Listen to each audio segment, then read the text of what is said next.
The most pressing economic challenge India is facing in the year of 2026 is the major slowdown in growth. India's economy, once projected to grow at 7% in 2026, is now expected to expand at only 5.9%. The slowdown is largely due to external shocks from rising oil prices and currency depreciation. This problem can be attributed to four main issues, right? And starting with the oil price shock. The various conflicts in West Asia has disrupted oil flows, especially through the Strait of Hormuz, pushing global crude oil prices through the roof. The second attribute or reason for this would be the rupee depreciation.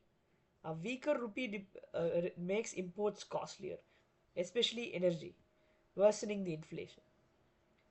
Third would be inflation and monetary tightening.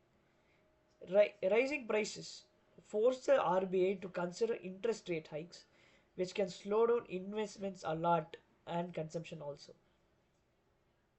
Current account deficit, which is the last and final attribute causing this particular problem.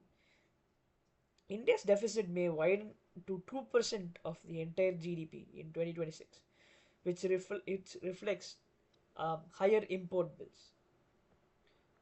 Why does this matter? Why does this particular issue matter, and why do these attributes matter? Think about the households. Your everyday person will have to face higher fuels and food prices and will face reduced disposable income. In case of businesses, manufacturing and transport costs will rise through the roof and destroy margins practically. In the case of government, the fiscal pressure increases a lot as subsidies and welfare programs will continue to grow.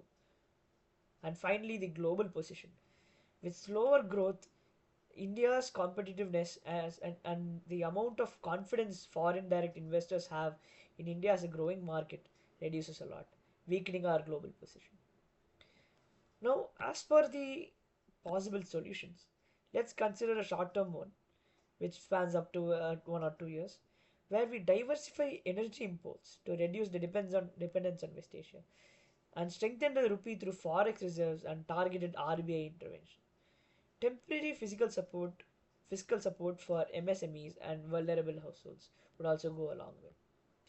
For a medium term solution, we can consider accelerated renewable energy adoption to cut oil dependence, expand domestic oil and gas exploration, and promote export oriented industries to balance trade deficits.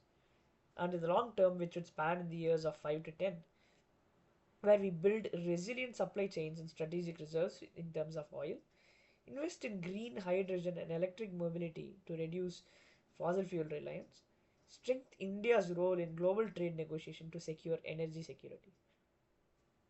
Now, thinking about the roadmap and timeline, the immediate or short term plan can be executed within the years 2026 to 27 and stabilize inflation and currency and protect vulnerable sectors.